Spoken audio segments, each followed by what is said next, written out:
আসসালামু আলাইকুম রহমতুল্লাহ। আলহামদুলিল্লাহ, আমরা দিনাজপুর জেলার খানসামা উপজেলার হোসেনপুর দারুল সালাফিয়া মাদ্রাসার অফিসের সামনে ভ্যানের ওপর ফ্যান রয়েছে এবং ছাত্ররা পিছনে রয়েছে। আলহামদুলিল্লাহ, আমাদের বালক এবং বালিকা শাখা মিলে মোট 7টি ফ্যানের প্রয়োজন ছিল। আমরা সরলপাত মিডিয়ার সাদকায়ে জারিয়ার নিকট ভিডিও পাঠিয়েছিলাম, আবেদন করেছিলাম। আলহামদুলিল্লাহ, তেনারা আমাদের এই 7টি ফ্যানের ব্যবস্থা করে দিয়েছেন। আলহামদুলিল্লাহ, আমরা এই ফ্যানগুলো পাওয়ার পরে আমরা খুবই খুশি। আলহামদুলিল্লাহ, কারণ প্রচণ্ড গরমের কারণে আমাদের ক্লাসরুমে ক্লাস করা সম্ভব হচ্ছে না। বাচ্চাদেরও সমস্যা হচ্ছে, শিক্ষকদেরও সমস্যা হচ্ছে।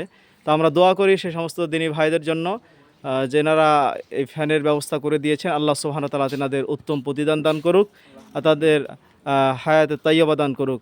আমিন। শুকরান, জাযাকুমুল্লাহ। আসসালামু আলাইকুম ওয়া রাহমাতুল্লাহ।